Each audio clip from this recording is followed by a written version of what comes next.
जादुई कहानियाँ देखने के लिए हमारे चैनल को सब्सक्राइब करें और बेल आइकन जरूर दबाएं। बहुत समय पहले की बात है। एक छोटे से गांव में मीना नाम की एक लड़की रहा करती थी। वो अनाथ थी, उसके माता पिता नहीं थे, इसीलिए वो अकेले ही रहा करती थी। लेकिन वो एक अनाथ आश्रम में रहती थी। उस अनाथ आश्रम में उसके साथ कई बच्चे रहा करते थे।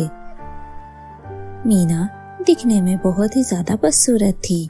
वो बिल्कुल भी अच्छी नहीं दिखती थी, लेकिन उसका स्वभाव बहुत अच्छा था। वो सबके साथ अच्छे से पेश आती थी और सबकी मदद किया करती थी। उसी अनाथ आश्रम में एक दिन काजल नाम की लड़की आती है। उसके पास भी उसके माता पिता नहीं थे, इसीलिए वो अनाथ आश्रम में रहने के लिए आती है। उसका स्वभाव बहुत ही ज्यादा कठोर था। वो किसी से भी सही से बात नहीं करती थी। वो बड़ी ही बदतमीज थी। लेकिन काजल दिखने में बहुत ही ज्यादा सुंदर थी। वो मीना को अपने आगे कुछ नहीं मानती थी और आए दिन उसकी बेइज्जती किया करती थी। एक दिन की बात है, राशन का सामान लेने के लिए बाजार जाने लगती है। लेकिन जब वो बाहर जाती है, बाहर बहुत ही ज्यादा कीचड़ था, क्योंकि कल जब बारिश हुई थी तो पूरे गांव में कीचड़ हो गया था। काजल इस बात का फायदा उठाती है। काजल जानबूझकर मीना को कीचड़ में धक्का दे देती है और जोर जोर से हंसने लगती है। देखो काली कलूटी को, और भी ज्यादा काली लग रही है। इसके चेहरे पर तो कोई फर्क ही नहीं पड़ता, कीचड़ लगे या ना लगे, ये तो फिर भी काली ही नजर आती है। उसी गांव में काजल की 3-4 सहेलियां बन गई थी। वो सभी मिलकर मीना का मजाक उड़ाने लगती है। मीना कुछ नहीं बोलती है और वो वहां से चली जाती है। मीना बहुत ही ज्यादा दुखी थी। वो बाजार के रास्ते जाने के बजाय जंगल के रास्ते चलने लगती है। मीना को इतना भी होश नहीं रहता कि आखिर वो जा कहाँ रही है। वो जंगल के बीचों बीच पहुंच जाती है और वहां जाने के बाद, हे भगवान, ये मैं कहाँ आ गई? मुझे इतना भी होश नहीं रहा, मैं इस जगह कैसे पहुंच गई? अब मैं घर वापस कैसे जाऊंगी?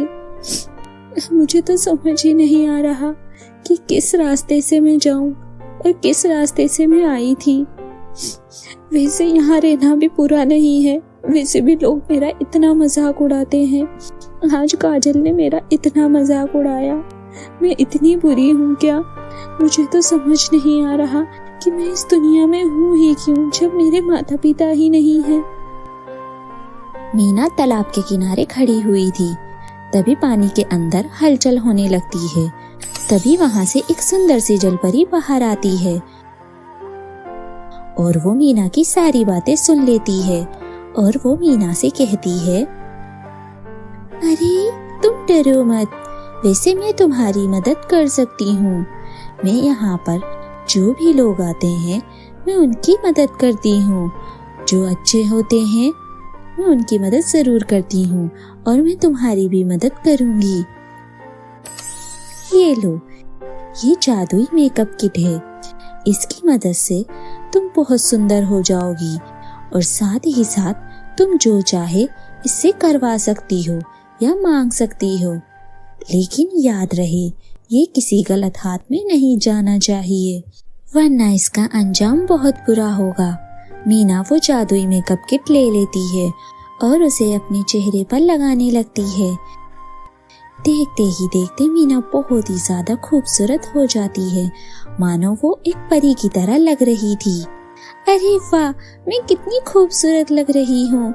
मुझे तो यकीन ही नहीं हो रहा कि ये जादुई मेकअप किट की वजह से हुआ है।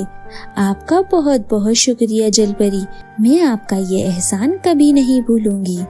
अरे इसमें धन्यवाद की क्या बात है, मैं तुम जैसे लोगों की मदद करने ही तो आई हूँ। मीना वो जादुई मेकअप किट वहाँ से ले जाती है और जैसे ही वो काजल के सामने जाती है, काजल मन ही मन सोचने लगती है, अरे ये इतनी खूबसूरत आखिर हो कैसे गई? मुझे तो समझ ही नहीं आ रहा। काजल अंदर ही अंदर जलने लगती है और मीना उस जादुई मेकअप किट की मदद से गरीब और बेसहारा लोगों की मदद करती है और गरीब बच्चों की भी मदद करती है। वो जब चाहे उस मेकअप किट से करवा लेती थी। वो अपने लिए ज्यादा कुछ नहीं मांगती थी, वो सिर्फ गरीब बच्चों की ही मदद किया करती थी।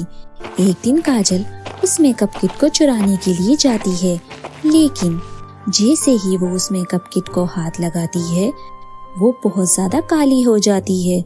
उसका चेहरा बदल जाता है, वो बहुत ही ज्यादा बदसूरत लगने लगती है। तभी मेकअप किट में से आवाज आती है, तुम बहुत ही ज्यादा कठोर हो और बहुत ही गंदी लड़की हो, इसीलिए तुम्हें ये सजा मिली है, तुम इसी की हकदार हो। काजल को बहुत ज्यादा पछतावा होता है और वो मीना से भी माफी मांगती है, लेकिन अब कुछ नहीं हो सकता था। काजल को अपनी जिंदगी ऐसे ही जीनी पड़ती है और मीना अपनी छोटी सी जिंदगी में बहुत ज्यादा खुशी से रहने लगी थी।